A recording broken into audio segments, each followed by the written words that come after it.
kalimat dari Benjamin Franklin. Apapun yang dimulai dengan kemarahan akan berakhir dalam rasa malu.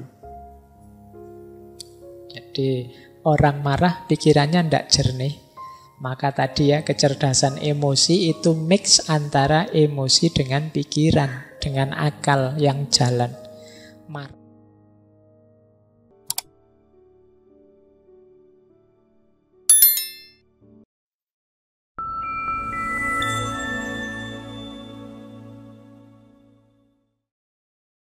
Assalamualaikum warahmatullahi wabarakatuh. Bismillahirrahmanirrahim.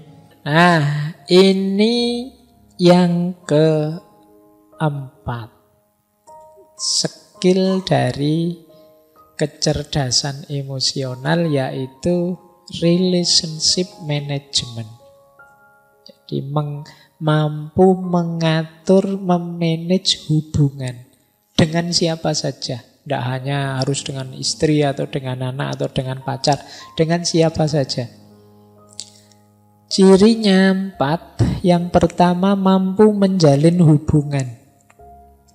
Banyak orang yang sulit menjalin hubungan. Banyak orang yang mau kenalan saja bulet sampai semester 3 baru kenalan. Itu berarti dia sulit menjalin hubungan. Dilirik-lirik terus nggak berani nyapa, nggak berani, itu berarti sulit menjalin hubungan. Sementara temennya yang lain itu hari pertama sudah kenal nama-nama temennya sak kelas. Nah, itu berarti dia punya kemampuan relationship management yang bagus. Ada orang yang sulit, ada orang yang mudah. Tapi seperti saya bilang tadi, ini bukan harga mati. Jadi setiap orang bisa kok kalau memang ingin. Pak, saya ingin jadi orang yang ramah, apa bisa ya Pak? Bisa. Saya ingin jadi orang yang mudah dikenal, mudah dekat dengan orang lain, bisa. Nah, yang kedua, mampu menemukan dasar yang sama dan membangun kebersamaan. Jadi biasanya orang itu suka melihat aku dan kamu bedanya apa. Tapi orang yang punya kemampuan relationship management itu justru lebih melihat samanya apa. Wah, kita sama-sama senang ngaji filsafat nih. Meskipun nanti mungkin di medsos gegeran lagi. Tapi kan ada yang dilihat dasar yang sama. Jadi kalau Bhinneka Tunggal Ika itu yang difokusi yang ikanya.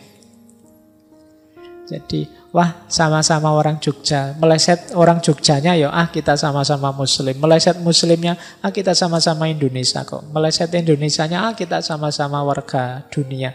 Meleset warga dunianya kita sama-sama manusia. Meleset manusia ya kita makhluknya Allah semua lah ya.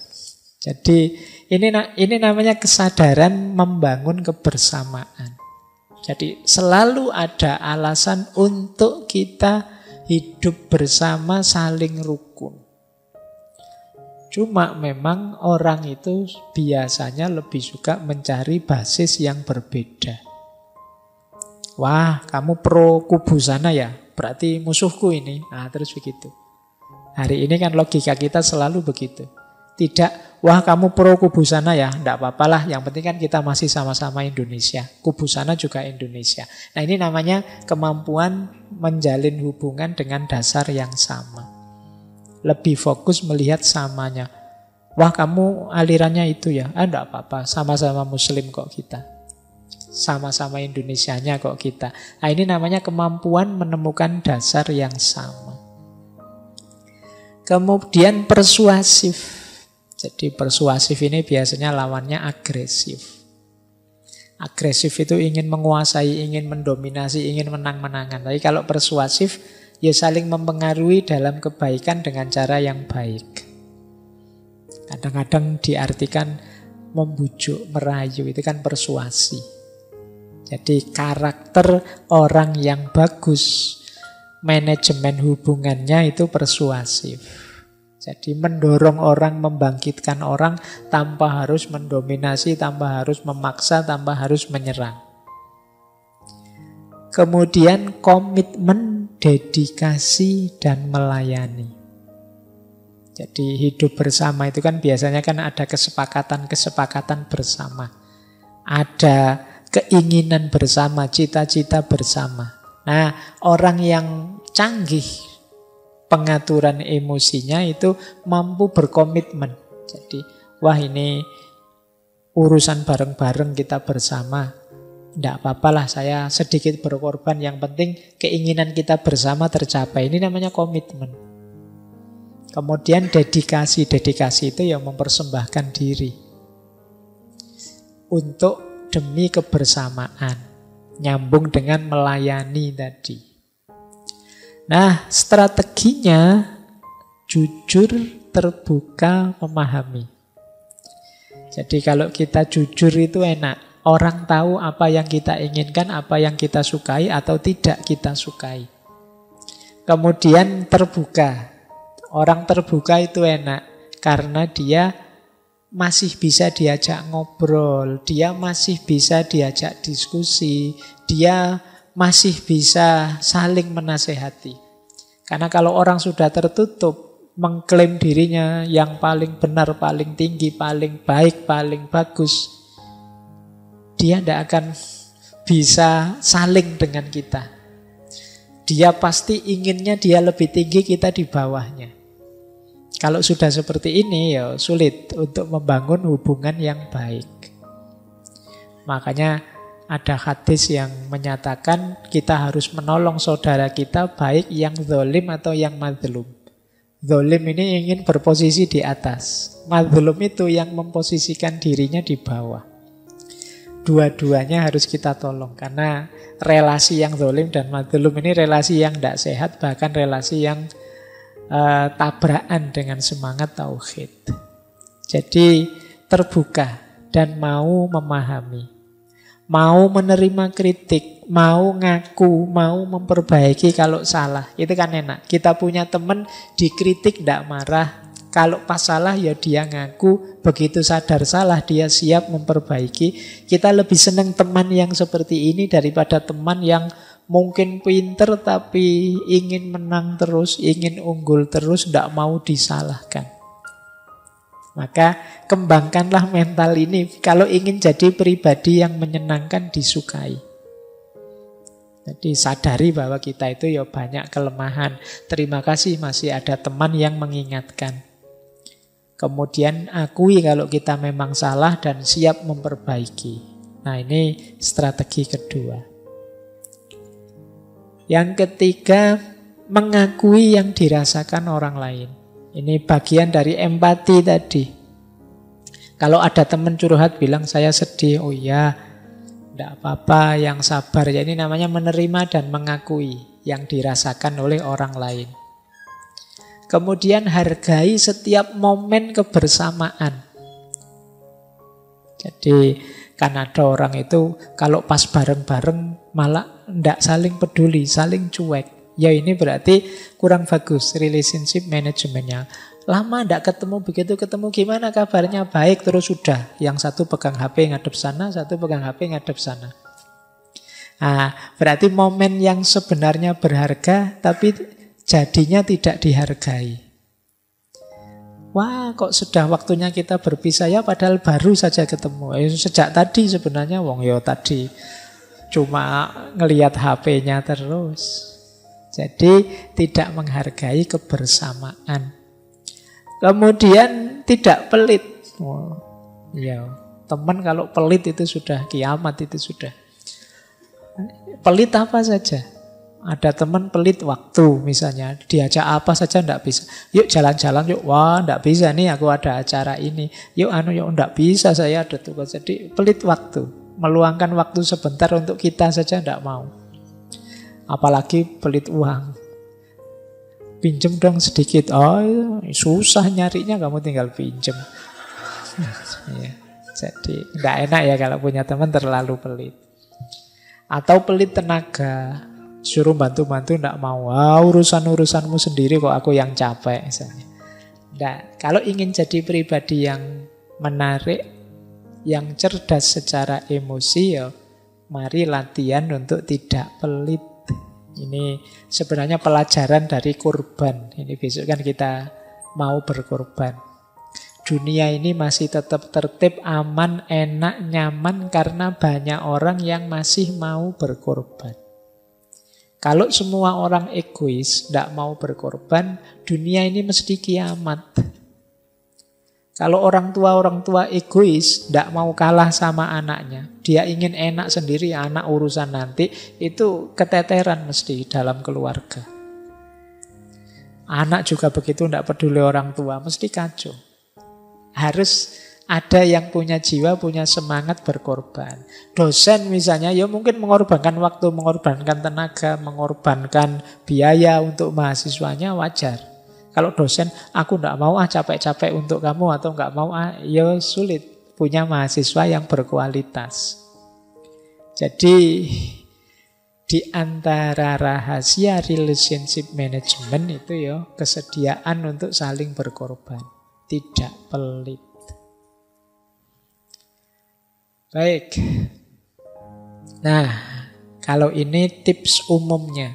Kalau tadi kan 4 yang harus kita lakukan untuk mengembangkan kecerdasan emosi kita. Pertama, yuk kita terus-menerus membaca diri kita tanpa henti. Kenapa kok tanpa henti? Karena kita itu bukan barang mati. Jadi mungkin kita berubah seiring pengalaman yang kita peroleh. Baik pengalaman baik atau pengalaman buruk. Maka harus ada waktu yang kita sempatkan untuk muhasabah, mengenali diri kita sendiri. Dan itu kontinu, rutin, terus-menerus. Kemudian kita pahami apa sih tujuan hidup kita ini. Ini akan membuat kita lebih semangat menjalaninya. Kita melakukan sesuatu dan punya tujuan itu kan lebih kondusif daripada tidak tahu nanti mau kemana. Saya jadi orang baik itu mau apa toh Pak? Itu kalau kita tidak tahu tujuannya kemana itu kan semangatnya kurang. Tapi kalau kita tahu tidak Pak, ini dalam rangka memperoleh ridhonya Allah misalnya. Itu kan tujuannya jelas. Ini dalam rangka biar adil makmur kita. Itu tujuannya jelas. Jadi mari memperjelas tujuan. Kemudian mari menegaskan perilaku yang ingin kita jaga. Maksudnya kita ini kan pasti ada sifat-sifat baik dalam diri kita. Nah, yang baik ini ingin kita jaga. Tapi ayo ditegaskan. Pak, saya itu meskipun tidak terlalu pintar, tapi saya itu tekun Pak. Ini akan saya jaga Pak. Ini namanya menegaskan perilaku yang ingin kita jaga. Sekaligus mengidentifikasi perilaku yang ingin kita kembangkan. Saya orangnya tidak sabaran Pak, tapi saya ingin jadi orang sabar. Ini berarti perilaku yang ingin saya kembangkan. Kita latihan untuk jadi orang sabar. Kemudian membiasakan diri dengan perilaku baru yang lebih baik. Jadi karakter, sifat, perilaku itu kan dia tertanam kalau kita biasakan. Maka riyadhah kita antara lain membiasakan perilaku yang baik. Kemudian menelaah buah atau efek dari apa yang kita lakukan. Kita itu kan sering perbuatan kita dasarnya dorongan emosi. Nah, mungkin saat kita jalankan kita tidak sadar, tapi selanjutnya mari kita berefleksi. Tadi aku ngomong gitu itu pantas tidak sih? Tadi aku mengungkapkan yang seperti itu sopan tidak sih? Ini namanya mikir efek dari yang sudah kita lakukan. Nah, kalau kita mengembangkan kecerdasan emosional kita secara tekun dengan cara-cara ini seperti di awal tadi, maka kemungkinan akan IQ kita nilainya akan semakin meningkat. Jadi kecerdasan emosi kita akan meningkat. Kalau tadi disebut bahwa ini sekitar 40% lebih menentukan kesuksesan kita, berarti kita sudah punya 40% variabel kesuksesan ketika kita bisa menaklukkan emosi kita. Baik, ini waktunya sudah tinggal 10 menit. Ini kalimat dari Daniel Goleman. Itu wajahnya. Ya. Kata Goleman, kalau engkau tidak menguasai emosimu, tidak sadar tentang dirimu, tidak mampu menata tekanan emosimu, tidak memiliki empati, tidak memiliki hubungan yang baik, maka sepintar apapun dirimu, engkau tidak akan dapat melangkah jauh.